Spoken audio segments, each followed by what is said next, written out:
Bonjour les graphes, on se retrouve pour la partie 2 du week-end consacrée à l'analyse des actions.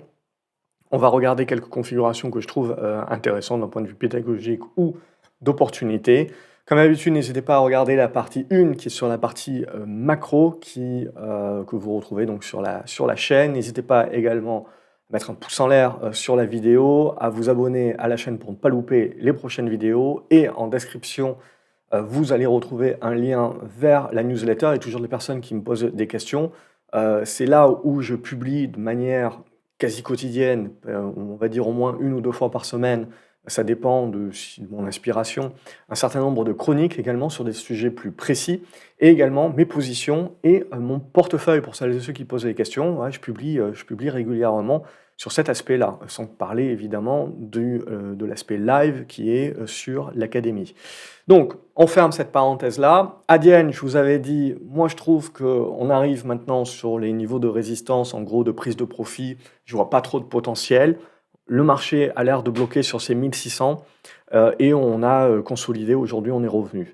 Bon, il n'y a pas mort à la matière, si vous voulez. La tendance est encore bien haussière. C'est juste qu'il faut certainement souffler. Je pars du principe que le capital est certainement un peu bloqué à ce stade-là.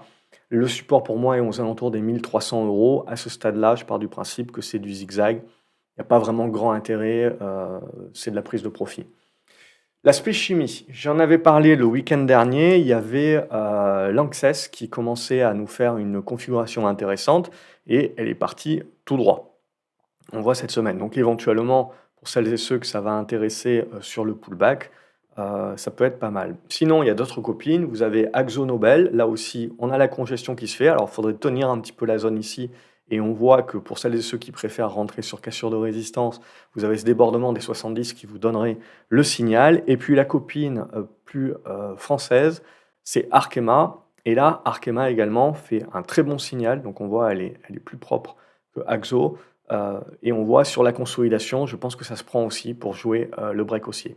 Donc l'aspect chimie, on va dire le secteur chimie au sens large, à regarder parce que sur les congestions, on a peut-être le prochain secteur qui pourrait être intéressant au-delà de juste le pétrole. Alibaba, donc au niveau des chinoises, Alibaba reste pour moi faible. Il n'y a pas grand-chose à dire, on n'a pas de retournement de moyen terme qui vraiment s'enclenche tant qu'au minimum on ne passe pas la zone des 77 $ et il faudrait déjà commencer par passer les 73. Pour autant, ça congestionne dans cette zone-là. Pour l'instant, il n'y a pas de décision, mais je serais tenté de dire que tant qu'on va conserver cette zone des 69, 70, on reste dans le scénario de congestion où à un moment donné, on va jouer le break. Mais pour ça, faudrait que les Chinois fassent un petit peu plus copain-copain, peut-être qu'ils jouent un petit peu la carte de la dévaluation euh, et que le dollar continue de baisser globalement. Je pense que ça attirerait des flux. Pour autant, Alibaba, c'est pas la meilleure roue du carrosse, hein. On a pas mal de valeurs chinoises qui sont très intéressantes et qui ont bien performé d'ailleurs ces derniers temps. Donc voilà, il ne faut pas juste se dire qu'en regardant Alibaba, toutes les valeurs chinoises n'ont rien donné. C'est faux. On a pas mal de choses qui donnent pas mal. C'est Alibaba qui est plus en retrait que les autres, hein. Même JD.com, qui normalement, fondamentalement, on pourrait trouver, alors on va dire au niveau de leur part de marché, etc., se fait un petit peu plus bouffer par Temu et par donc PDD, Pinduoduo que Alibaba. Mais pour autant, le rebond sur JD a été plus intéressant que Alibaba qui n'a rien fait à ce stade. Pour autant, on est bien congestionné, donc il faudrait juste un petit débordement des 74 pour remettre un petit peu d'intérêt. Donc ça se regarde, je pense. Surtout si les valeurs américaines commencent un petit peu plus à se chercher. Ça peut, les Américains, si vous voulez, c'est assez simple, hein. Quand ils vont commencer à voir que leur valeur de croissance, c'est un petit peu plus timoré, etc., ils vont se dire, tiens, les valeurs tech croissance en Europe, finalement, elles sont pas si chères que ça. Allez, hop, j'y retourne. Tiens, les valeurs en Chine, même s'il y a des risques à droite et à gauche, ils iront certainement sur les pays limitrophes avant, mais je peux mettre un billet. Surtout si, voilà, comme on le voit, il y a un petit peu tous les copains américains, et il y avait Yellen dernièrement, qui vont en Chine, et puis on s'appelle, on se passe des coups de téléphone, etc. Bref, on est juste avant les élections. C'est normal. Et je pense que donc du coup, juste avant ces élections, il y a peut-être une partie où on va réchauffer un petit peu, l'ambiance au niveau de la Chine qui peut être intéressante pour jouer, les valeurs chinoises. Alibaba, c'en est une, même si c'est pas le meilleur élève de la classe pour l'instant. Apple se cherche toujours, mais c'est là où je me dis que si vous voulez, ben, on peut faire du rebond technique sur Apple, hein. On peut construire un petit truc comme ça. Et quand vous savez que c'est une pondération de 7% sur le Nasdaq, bon, ben, c'est ce qui vous fait dire, si vous voulez, que voilà, vous pouvez avoir une espèce de yo-yo et de crabe sur les indices sans pour autant qu'il y ait vraiment de signal baissier. Donc je pars plus sur le scénario de crabe parce qu'à un moment donné, vous avez toujours une valeur des magnifiques là, qui se met à rebondir pendant que les autres consolident. Et donc Apple, ça se regarde. Par contre, on sous-estime pas que ça peut casser par le bas ce genre de choses aussi et nous renvoyer sur les 160 $. Ce qui permettrait peut-être au Nasdaq d'aller chercher 17 500 ou 17 000 points. Ça casserait pas trois pattes à un canard si vous voulez, mais ça permettrait de souffler un petit peu et puis d'offrir certainement un point d'achat, un point d'opportunité. Quand je vais regarder ArcelorMittal, ça c'est pour mon côté, tiens, est-ce que le marché commence à jouer les valeurs dont on ne se souvient pas qu'on acceptait de les payer 50 fois les profits, et maintenant on a du mal à les payer 5 fois. Voilà, je regarde du Arcelor pour ça. Pour l'instant, voilà, on s'est remis sous les résistances, il faut casser. Le jour où on commence à faire des trucs comme ça, je me dis que le marché, il valide vraiment les prémices là, et on est vraiment en train de jouer la rotation vers le vieux monde, et donc on est vraiment en train de jouer, si vous voulez, le fait que les taux, même si on a les petites baisses dont tout le monde parle là, on va rester sur des niveaux élevés, en tout cas plus élevés que ces 10 dernières années. Et à partir de ce moment-là, dans un environnement de taux élevés entre guillemets, parce que c'est pas non plus des taux super élevés, euh, on joue un petit peu plus les valeurs avec des actifs. ASML Holding, on est toujours dans une tendance haussière, on néglige pas que c'est des trucs qui peuvent casser par le haut, bien entendu, hein. Donc à ce stade-là, pour moi, on est toujours sur le même niveau, c'est haussier point barre. Si on a une cassure ici par le bas, c'est en gros on commencerait une construction d'une figure plus large. J'ai pas l'oblique, etc. Mais voilà, c'est ça qu'il faut se dire si vous voulez. C'est il nous faut des chandeliers supplémentaires pour pouvoir construire un plan plus moyen terme. Mais à ce stade-là, on commence à un petit peu bloquer. C'est pas non plus handicapant encore. Au niveau de Big Ben Interactive, il y a eu une volonté la semaine dernière, puis la consolidation cette semaine. Donc déjà, on n'a pas tout redonné, hein. On n'a pas fait un truc comme ça. Donc ça, c'est déjà plutôt pas mal. Donc tant qu'on va conserver les 2,50 €, j'ai envie de croire qu'on a une petite congestion qui pourrait donner une poussée supplémentaire vers les 3. Et c'est au-dessus de ce niveau des 3 qu'on commencera à parler retournement. Bref, il faut le faire petit à petit. Il y avait Guillemot, je vais la faire également, pas dans, je vais le faire dans le désordre. Vous avez Guillemot également, qui est également une tendance baissière, c'est indéniable, et on voit toutes les valeurs jeux vidéo sont à peu près la même tronche. On voit bien que le secteur en entier s'est fait défoncer. Pour autant, la plupart sont en train de réagir actuellement. Pour l'instant, c'est que des rebonds techniques. Mais voilà, ça se remet en observation, si vous voulez, parce que si on commence à avoir des constructions et elle est cassée par le haut, ben, on commence à rejouer un petit peu plus jeux vidéo en termes de rattrapage. Si je reviens maintenant dans mon ordre alphabétique, je vais regarder Boliden, que je vous avais proposé déjà depuis un petit moment, dans cette idée justement de retour un petit peu sur les métaux. On a eu le break cette semaine et depuis qu'on a le break, de toute façon, on continue la remontada et on va chercher l'horizontale. Donc là, je pars du principe qu'il y a des prises de profit qui se prennent. Si on revient consolider sur cette zone des 300, je pense que ça sera bien de reprendre une position. Et pour l'autre moitié de position que l'on peut garder, on peut essayer d'aller viser jusqu'à la zone des 350. Euh, je pense que ça va bloquer un petit peu plus. Si on fait ça, c'est vraiment que le courant est vraiment très fort et qu'on est en train de jouer plus que juste du petit mouvement de moyen terme en mode sous-vague. On est vraiment en train de jouer la plus grosse vague. Donc, pour l'instant, on est en attente. C'est pour ça qu'on prend profit sur la moitié de la position, je serais tenté de dire, et on garde l'autre moitié et on attend quelques chandeliers supplémentaires. Claranova, c'est redevenu très neutre, mais ça reste positif. On voit qu'on a un bon support ici au niveau des 2,20 € qu'il va falloir conserver. et donc il faudra se propulser ensuite. Pour celles et ceux qui veulent plutôt acheter sur cassure de résistance, cette cassure des 2,55 qui est à passer, pour essayer de reviser la zone des 3 euros. En tout cas, je serais tenté de rester positif tant qu'on va tenir les 2 euros. Si on passe en dessous des 2,20 €, pardon, peut-être lapsus, si on passe en dessous des 2 euros, c'est ça, ici, ouais. Les 2 euros pour moi, c'est le niveau important. En dessous des 2,20 €, on reviendra certainement les chercher et ça sera le support à vraiment tenir. Mais bon, la construction reste intéressante à ce stade-là.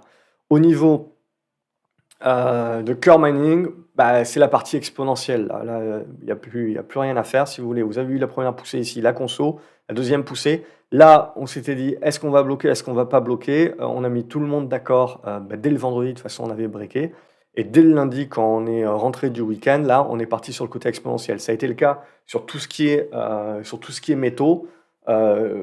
Les mecs, en cherchant les œufs de Pâques, ils se sont réveillés, ils se sont dit: «Ouh là, faut acheter des métaux». Ils sont arrivés lundi, ils ont tout raflé. Donc là, on est vraiment dans la partie exponentielle. Où est la résistance? C'est compliqué à dire, mais en gros, je pense qu'on est sur une zone de prise de profit et on va arriver, parce qu'on en avait déjà pris une, et on va arriver sur la deuxième zone de prise de profit qui est comprise, je serais tenté de dire, entre les 4 €, c'est des dollars, pardon, 4,90 $ et 5 $, 5,10 $, c'est cette zone-là. On va rester assez large. Puis après, il y a vraiment peut-être des un peu plus gourmands qui peuvent essayer de jouer cette zone-là, des 5,50 $ à 5,80 $. Le marché est vraiment très chaud sur ça, mais je pense qu'on va bloquer là, dans une zone entre 4,90 et 5,10. Je pense que c'est une bonne zone de blocage pour construire quelque chose d'intermédiaire avant peut-être de repartir. Au niveau de Derichebourg, je continue à la regarder. Maintenant, on a la figure qui est bien congestionnée. On a bien validé le support des 4. Ça vous donne un repère si vous voulez. Et là, vous le voyez, on a fait un bon rebond, un petit peu comme pas mal d'autres valeurs métaux. Et on est en train de consolider et de revenir sur cette zone des 4,30 € qui pour moi une bonne zone d'achat ou une bonne zone d'accu. En tout cas, moi je compte faire une accumulation si on va la chercher dans cette zone-là. Par contre, pour vraiment redevenir acheteur sur le secteur et notamment d'Erichebourg, il va falloir repasser la zone des 4,60 €, 4,80 €. Et à ce moment-là, je pense qu'on peut viser les 5,30 € et plus si affinité pour un retournement plus moyen long terme. Donc ça va se jouer là.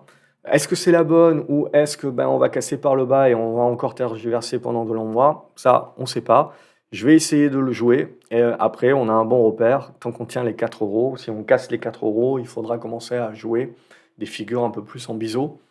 Mais voilà. Elior qui est lié, à Derichebourg, on avait une tentative de départ, c'était ce que je vous avais proposé, la semaine dernière, hein. On a bloqué sur les 2,65 €. C'est dommage, et on fait un chandelier qui est pas terrible. Il aurait été bien, si vous voulez, si on s'en était contenu à ne pas aller sous les 2,48 €, 2,50 €. Là, on va un petit peu en dessous. On tient le dernier des Mohicans, là, en termes de support. Donc, la semaine prochaine, ça va être important de tenir cette zone-là et de rester dans cette zone-là pour continuer d'acter le retournement qui devra être validé sur le débordement des 2,70 €. À contrario, pardon, sous les 2,35 €, vous voyez, il resterait pour moi les 2,25 € en mode dernier support, dernier des Mohicans. Si vous cassez ça, après, on remet tout à plus tard.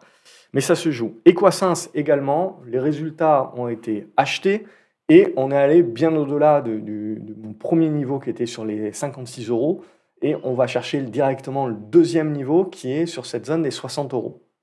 Donc là, après, selon les plans de chacun, c'est des prises de profit. Le troisième niveau, c'est cette zone des 63 €. Je ne pense pas qu'on ira beaucoup plus haut. Je pense que c'est le point de prise de profit si on doit le faire. Dans l'idée justement que c'est un rattrapage au prorata de la baisse que nous connaissons depuis l'été dernier et que ça va demander de la construction. Par contre, cette construction, elle va être intéressante pour les moyens long-termistes. Eramé également a fait du rebond comme la plupart des métaux cette semaine. On a poussé, on fait un pullback ici sur l'oblique, donc on la valide bien en support. Tant que c'est le cas, on est positif et on essaye d'aller attraper les 80 €. ESSO, c'est une hausse exponentielle, on le voit, la moindre conso est achetée et on continue de s'ouvrir. On continue de s'ouvrir des résistances supplémentaires. Et pour moi, on a passé tous les deux niveaux. Donc là, pour moi, c'est du suivi de tendance dorénavant. mais un des niveaux qui peut être visé éventuellement, c'est le niveau des 160. Eurofins Scientifique avait fait une très bonne semaine. On avait fait un bon boost ici avec le break et aujourd'hui, de manière assez violente, on revient tester l'oblique, mais on la tient. Donc pour l'instant, ça tient. On peut en effet aller chercher ici jusqu'à la zone des 57, 57, 50. Mais il faudra rapidement rebondir dessus et conserver cette oblique quand même pour pas handicaper le signal qui avait commencé à être donné. Donc ça se regarde aussi la semaine prochaine. Au niveau de Flatex de Giro, pour moi, on est aussi dans du retournement, vous voyez.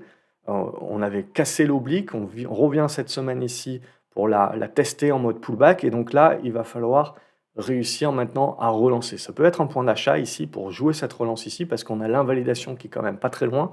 C'est-à-dire que déjà, si on repasse sous les 9,90 €, ça remettra à plus tard le top départ. Et là, ce que l'on joue, c'est à nouveau un retour sur la zone des 11,50 € qui devra être cassé pour pouvoir libérer à nouveau un potentiel vers la zone des 13. Freelance.com, c'était une petite valeur que je vous avais proposée également il y a 2 semaines ou 3 semaines quand on était ici. On a eu le premier boost ici, le deuxième boost là. On est allé chercher cette semaine les 3,90 €. Je vous avais dit les 4 € en termes de potentiel. Pour l'instant, on n'y va pas. On fait une petite conso à ce stade-là. Je pense que ça peut redémarrer et qu'on peut continuer d'essayer de viser ces 4 € là. GTT, ça reste encore dans les bonnes dispositions qui sont haussières. On continue de valider cette ancienne zone de résistance comme support et de tenter maintenant la relance à la hausse. C'est aussi point barre. Guillemot, on en a parlé. IAM Gold, c'est la même idée que Core Mining. Pour moi, on est sur de la zone de prise de profit. J'ai pris mes profits. Si ça veut aller plus haut, ça peut aller plus haut. Il y a potentiellement la prochaine résistance. Ça va vite, hein. Ça peut aller très vite, ces valeurs-là. La prochaine résistance, elle est à 4,30 $ jusqu'à 4,50 $. Vous voyez, donc ça peut aller vite. Alors après, ça serait de la hausse exponentielle. Moi, j'étais partisan plutôt d'essayer de revenir sur cette zone-là. Mais le marché, là, on voit, le marché va peut-être me donner tort parce que le marché est tellement puissant qu'il peut décider de faire sa hausse exponentielle sans faire une conso intermédiaire. C'est tout à fait possible. Et ce ne sera pas la première fois que je vends trop tôt, ni la dernière. Mais donc là, c'est aussi point barre. Je n'ai pas grand-chose de plus à dire, si ce n'est qu'il y a de la prise de profit. Potentiellement, je n'aurais pas dû prendre toute la ligne en profit. Mais bon, j'avais d'autres lignes aussi par ailleurs, donc j'avais pondéré. Jacquet Metal, on a cru à un départ, et puis bon, c'est le malheur de ces petites valeurs, justement. Les carnets d'ordre sont assez creux, et puis ça s'est refait défoncer derrière. Pour autant, je trouve que la config est toujours très propre, je trouve que la valeur est très propre, je trouve que ça reste une valeur qui peut être jouée dans un retournement. Mais voilà, le vrai débordement, ça sera ce débordement des 20 €. Mais pour moi, c'est une bonne valeur moyen-long terme pour jouer également cet aspect rotation et en plus avec cet aspect petite cap. Kering, c'est le luxe et pour moi, il n'y a toujours pas grand-chose à en faire. C'est du blocage de capital à ce moment-là. En plus, ça fait partie des élèves faibles. Je vois pas grand intérêt, mis à part à jouer du rebond technique, il n'y a plus grand-chose. Carlink, alors ça, attention, c'est une toute petite valeur et elle est illiquide. Mais je vous la montre parce qu'elle a graphiquement ce qu'on recherche quand on veut jouer du retournement. Ok, donc typiquement, vous voyez la congestion qui se met en place ici. On n'est pas loin de la zone de break dorénavant. Et alors attention, il y a des résultats qui doivent tomber peut-être dans une dizaine de jours, hein. Ça validera ou ça tuera peut-être l'opportunité, mais voilà, on a la congestion qui est là. Si ça déborde, je pense qu'on peut viser la zone des 1,40. Ok, reviser cette zone des 1,40. Mais là, typiquement, c'est en gros, il y a eu une fin d'hémorragie, construction de base, et là, si on a la break, on a le départ haussier, moindre risque qui peut se mettre en place. Lumibird, ça fait aussi des petites valeurs que j'aime bien, fait partie des petites valeurs que j'aime bien. Là aussi, vous voyez, on était revenu sur le support, on relance, c'est propre. Le débordement des 15 € permettra de relancer ce niveau-là, mais voilà, là, c'est tout à fait propre. LVMH également, c'est faible. Vous voyez, on avait déjà ici réintégré cette oblique, c'est jamais très bon. Derrière, on était venu chercher le support, on avait rebondi, bloqué sur la moyenne mobile 20, et là, on avait cassé le support. Alors peut-être qu'on fera du rebond et qu'on reviendra sur les 820, mais dorénavant, ces 820, ils sont résistance. Et je pense qu'on a de quoi aller chercher les 780 à 770. Maintenant, voilà, il ne faut pas jeter le bébé avec l'eau du bain non plus. C'est une baisse qui est aussi à relativiser par rapport à la hausse en ligne droite. C'est quand même la plus grosse cap du CAC 40. En ligne droite, on avait gagné 200 balles. C'est pas rien, sur une plus grosse cap, les gens se rendent pas compte. C'est pas de la biotech, si vous voulez. C'est des énormes caps. Et on se retrouve aujourd'hui, alors il n'y a pas que LVMH, mais on se retrouve aujourd'hui dans un marché où ces énormes caps ont des volatilités de petites caps. C'est pas normal, ok? Alors, on a le droit, on s'y fait, etc., bien entendu, mais c'est pas fait pour être normal. On est dans le côté anormal des choses. Donc du coup, bah, il faut accepter également que cette volatilité, on la retrouve à la baisse quand il faut bien consolider. Donc là, 770, 780 euros, même jusqu'à la zone des 760, ça peut tenir et c'est la médiane. Mais voilà, je pense qu'on est en train petit à petit d'acter un petit peu de la faiblesse. Sinon, le pétrole avec Morel et Prom, ça va bien. On a cassé les résistances dont on avait parlé la semaine dernière, tout va bien. Et là, on est en train d'acter l'expo.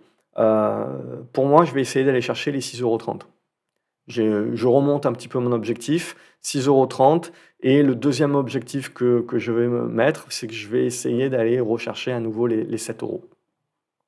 Métropole Télé, ça aussi on en avait parlé il y a quelques semaines avec le signal ici de la congestion. Vous avez le boost. Ici maintenant on a le pullback.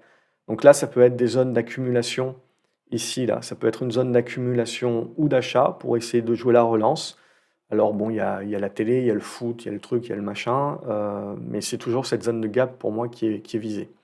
MGI Digital, c'est une autre petite valeur que j'aime bien, que je vous avais proposée, et on est en train d'arriver sur l'objectif pour la deuxième prise de profit, qui est cette zone aux alentours des 20 €. Voilà. Et là, après, il faudra voir comment on consolide, mais on aura une belle figure éventuellement de retournement plus moyen terme. Et Neoen, c'est très intéressant Neoen parce qu'elle a continué d'être forte. Vous voyez, vous avez la congestion ici. On a continué de pousser.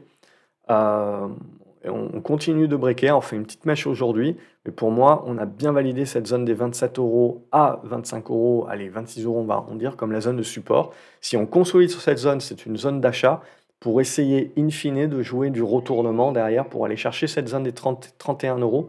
C'est ça qu'il faudra casser ensuite pour commencer à y croire un petit peu plus. Donc là, voilà, il ne faut pas mettre la charrue avant les bœufs, si vous voulez. On est dans une phase de rattrapage, de rebond, etc. Mais avant de parler de retournement haussier de long terme, il y a cette zone-là de 31-32 € qui est vraiment le gros morceau. Au niveau de Nexity, pour moi, c'est que du rebond technique à ce stade-là. Donc, on a cassé, on est venu chercher la résistance ici. Là, maintenant, cette zone des 9,20 € peut vous servir de support pour essayer de repasser cette zone des 10 et sur cassure, d'essayer d'aller viser la zone de gap.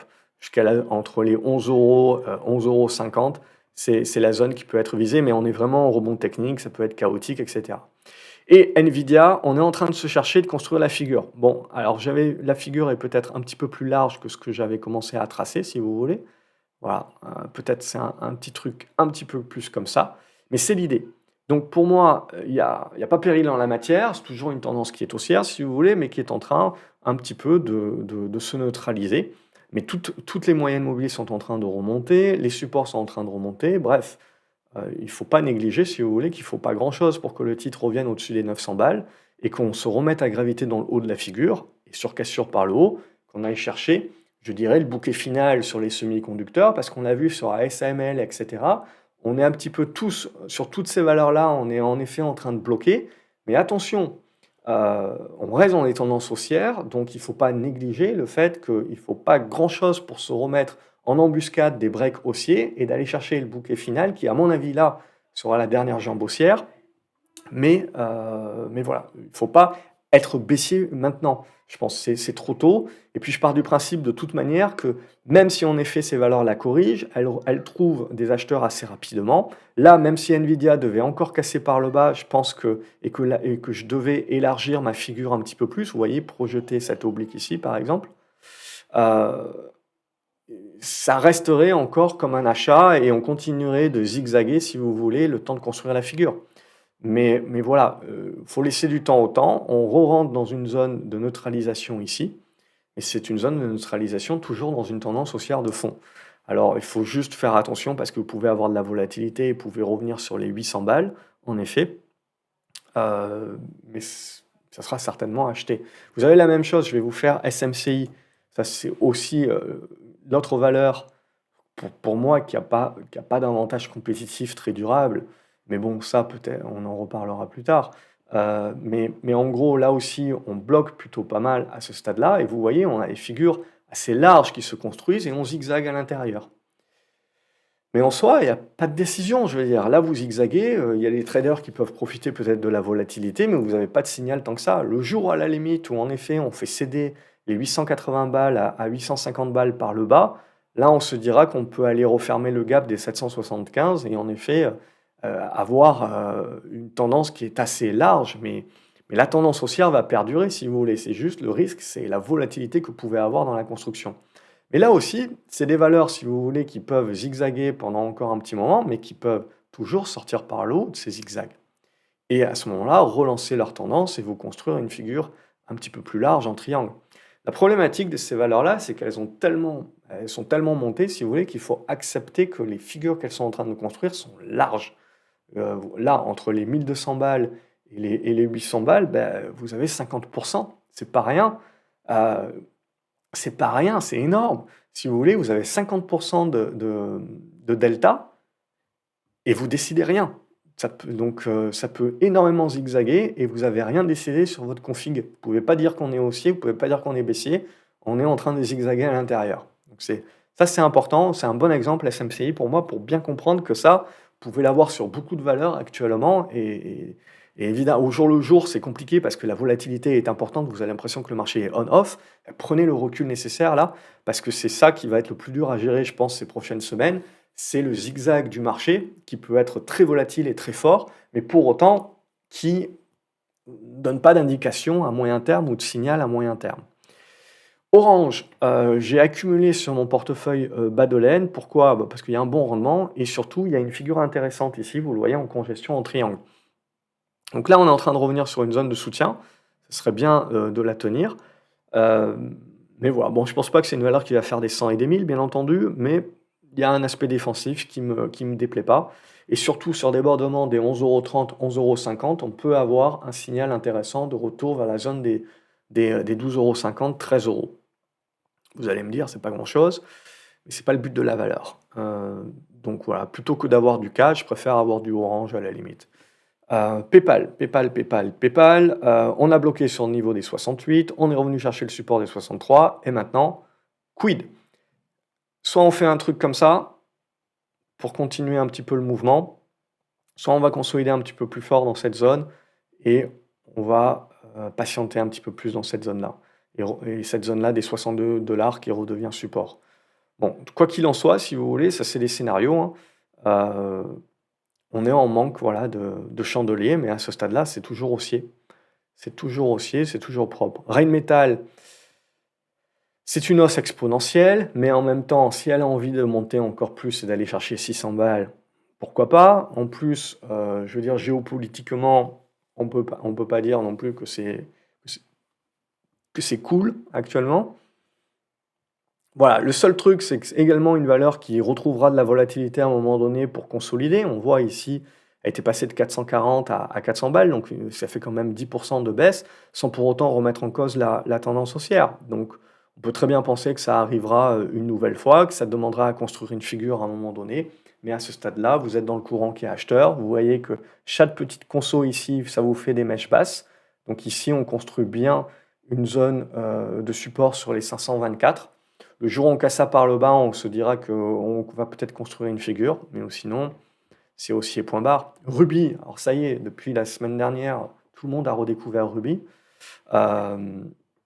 C'est toujours pareil, mais pour moi, on est sur le niveau de blocage. Alors, peut-être pas encore tout à fait, si je trace très droit, on aura peut-être une volonté d'aller la chercher là, cette semaine, mais on arrive ici dans cette zone-là, qui pour moi va m'intéresser, qui pour moi est la zone de prise de profit.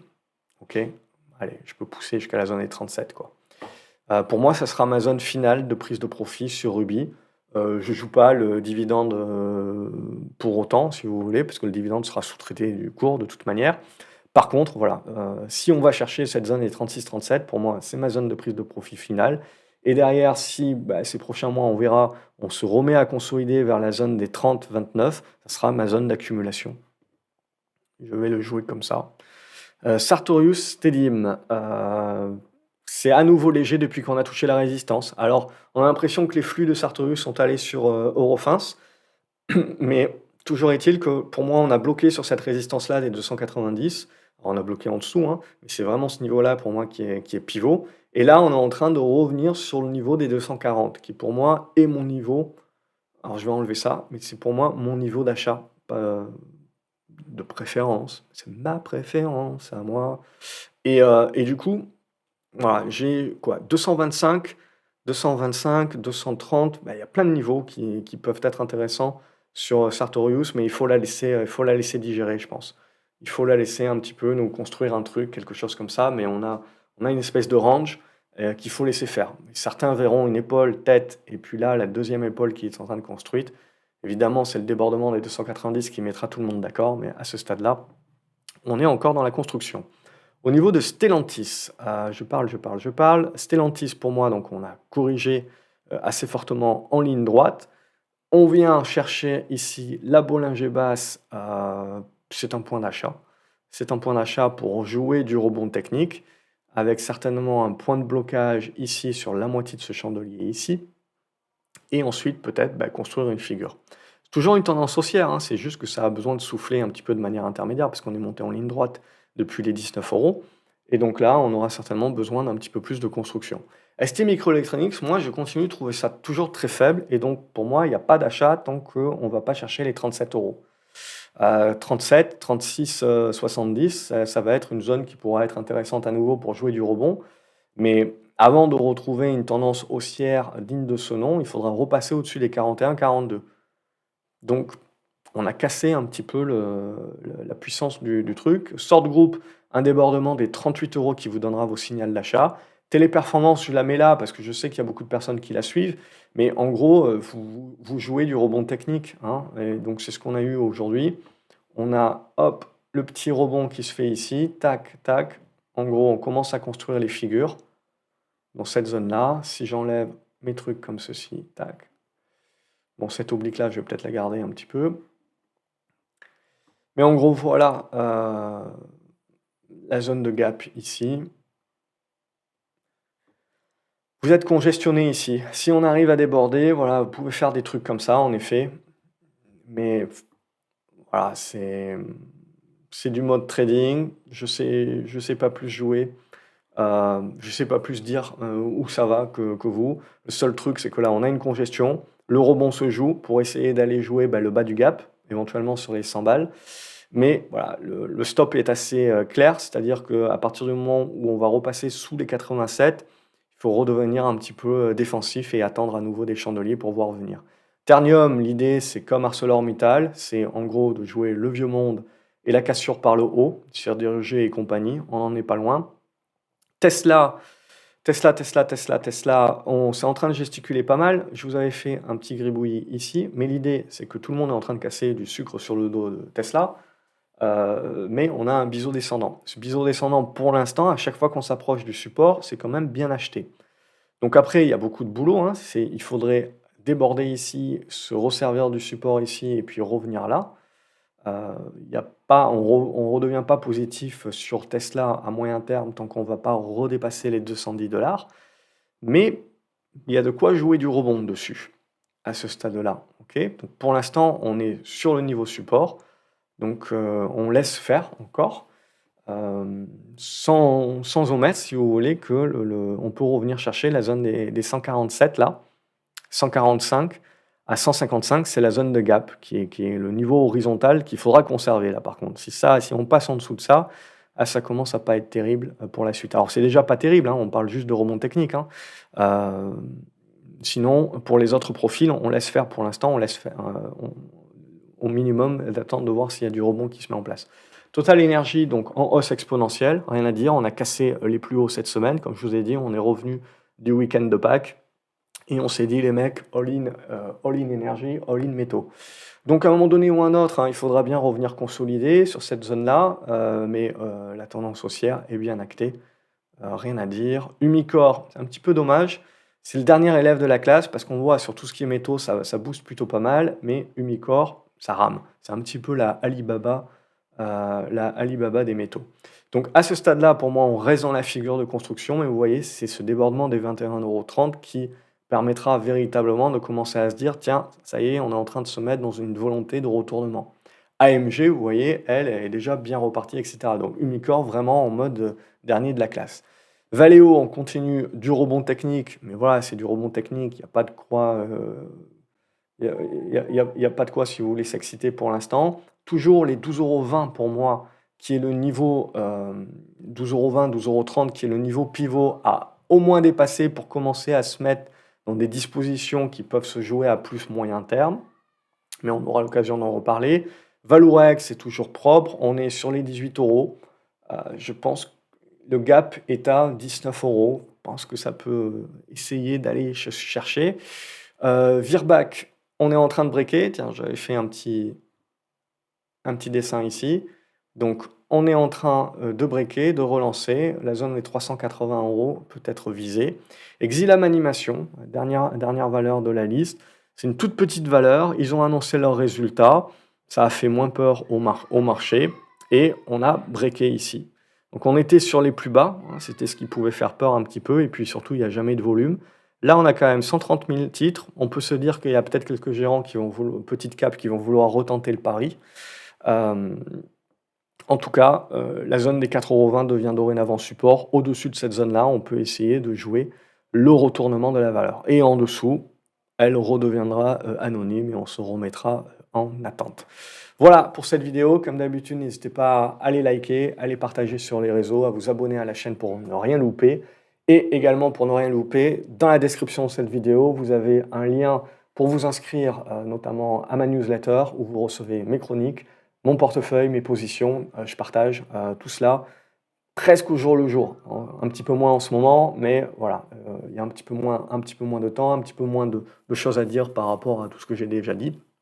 Mais globalement, vous avez un suivi régulier. Je vous souhaite un excellent week-end. Encore merci de tenir ces vidéos-là jusqu'au bout, pour celles et ceux qui sont encore là. Et à lundi. Salut les graphes.